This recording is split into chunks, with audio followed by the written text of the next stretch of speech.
Finley, and my husband, like I said, is Tom Finley. Tom and I were married over 10 years ago, and right away when we were married, we wanted to have children, and we prayed about and we wanted to start a family. But that wasn't possible because I had some health issues, and the doctors advised me to wait a few years. So we waited 2 years, and that began our journey of trying to start our family. So after a year of trying, we went to the doctors, and I did have infertility.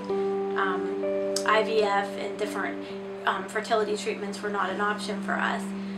So we just began to pray, and a couple years after that, we were pregnant, and we were so excited. And we were told before, you should wait 8 to 12 weeks before you tell anyone. But we began to tell everybody because everybody was waiting. But I didn't have a peace that only God gives. I kept on looking up my peace scriptures. I have them all highlighted in my Bible, but that peace didn't come from me. We went on December 28th, right after Christmas, for our first ultrasound, and it seemed like forever during the ultrasound. It lasted and lasted and lasted, and finally the ultrasound tech looked at us and she said, I'm so sorry, there's no heartbeat.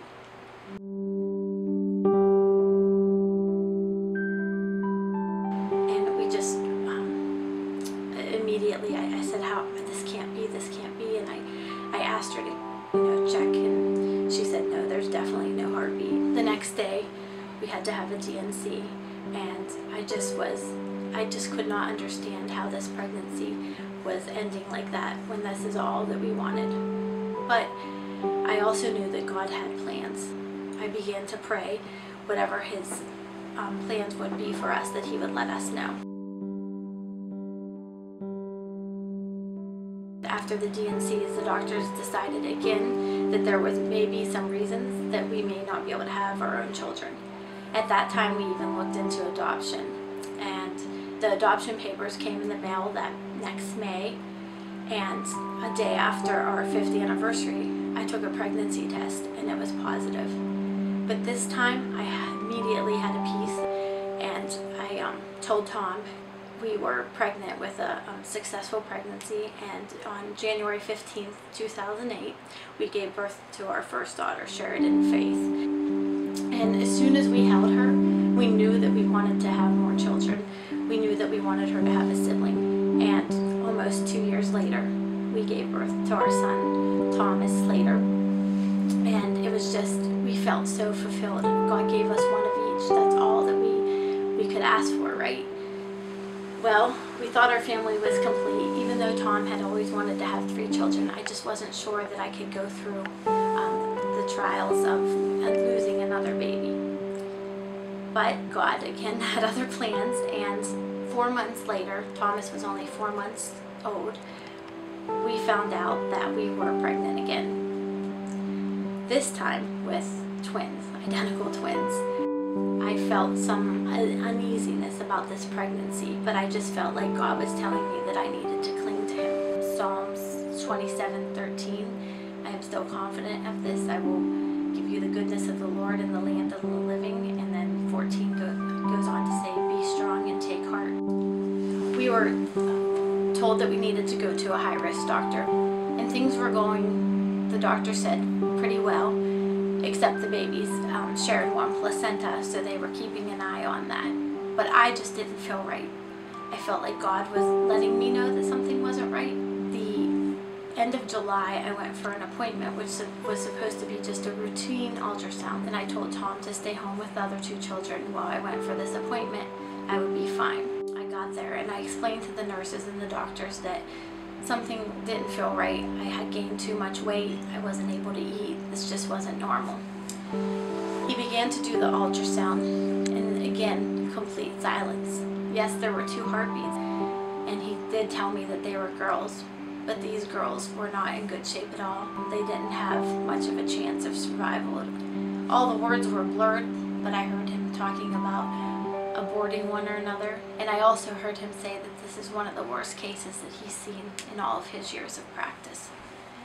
And I just wondered again, why me? We were told that we had to make a decision right then, because by the next day the twins could already be gone. Right away we called our pastor and we were on our knees. I could barely get on my knees at this time because this twin-to-twin transfusion syndrome also affects the mothers. I was way too large and I had way too much amniotic fluid.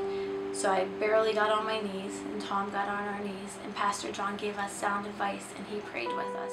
There were only 15 centers in North America. We called our OB at the time and she decided just to call down at McGee's, even though she had been told that there was no center for this around here, that we would have to travel states away, miles away. She called at McGee's, and the doctor that just started a program down there for this syndrome was actually on call. Some may call it coincidence, but I just call it the way God works. Of course, we would never, the abortion was not an option for us, the selective reduction of one or either one of them. We wanted to give them any chance, even if the chance they had was not much of a chance.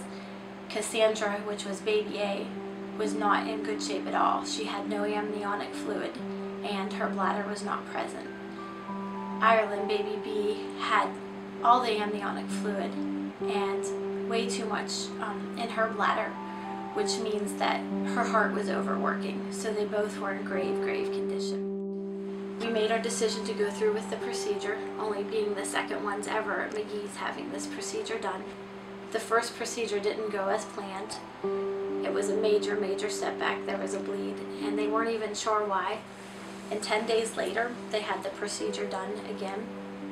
And this time it was a success. By the next day, Cassandra already had enough fluid to keep her surviving, and Ireland already had so much less to let her little heart be working less. The doctor said for it to be working that well in 24 hours. He didn't say the word miracle, but that's the way we took it. And we didn't know throughout this pregnancy if these babies would come early, but they ended up coming at 35 weeks, not spending one day in the neonatal intensive care unit. They were the first case the surgeon who did this he had ever seen sent home, not in the neonatal intensive care unit. They were great weights. They came at 5 pounds, 13 ounces, and 4 pounds, 12 ounces. Praise the Lord. Every day now we do see the goodness of the Lord in the land of the living. It's a crazy land of the living, but it's a good land of the living. And I just thank God for these blessings. And I thank God that He gave us Sheridan and Thomas and Cassandra and I.